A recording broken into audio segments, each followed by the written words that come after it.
మీరు కేసులు పెట్టుకోండి, మీరు నోటీసులు ఇచ్చుకోండి, మీరు ఏ రకమైనటువంటి పనులు కావాలన్నా చేసుకోండి. ఇక్కడ దడిసేవాడు ఎవ్వడు లేడు, ఎవ్వడు ఒక్కడు కూడా భయపడ్డు. ఏం బెదిరిస్తే బెదిరిపోతామా? నాకు వేయట్లేదు, ఒక్క సెకండ్ కూడా భయం అనిపించలేదు. నాకు నోటీస్ ఇచ్చారు, మాకు కూడా జాయిన్ అయ్యామన్నమాట.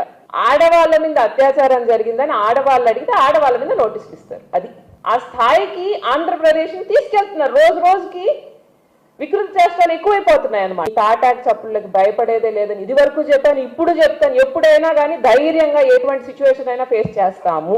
మహిళల విషయంలో మీరు చేసేటువంటి తప్పులు ఎండగడతాము. ఇటువంటి అఘాయిత్యాలు కానీ అత్యాచారాలు కానీ ఇది వరకు జరిగినవి కానీ ఇప్పుడు జరిగేవి కానీ ప్రశ్నిస్తాము, వాళ్ళకి అండగా నిలుస్తాము. వాళ్ళకి అన్యాయం చెయ్యాలి అని మీరు అనుకుంటే మేము గొమ్ముగుండము. మేము ఏదో రకంగా తప్పుల్ని కప్పిపుచ్చుకోవచ్చు అనేటువంటి ఆలోచన పక్కన పడేయండి. మేము ఉండంగా అది వీలయ్యే పరిస్థితే కాదు. మీరు ఈరోజు జరిగిన తప్పులకి బాధ్యత తీసుకోండి, బాధింపబడ్డ వాళ్ళకి న్యాయం చేయండి, ఆ కుటుంబాన్ని ఆదుకోండి. అంతేగాని మమ్మల్ని కేసులు పెట్టి బెదిరించాలనేటువంటి ప్రయత్నం చేయొద్దు.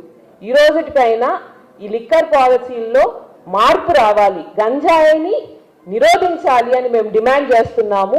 దీని మీద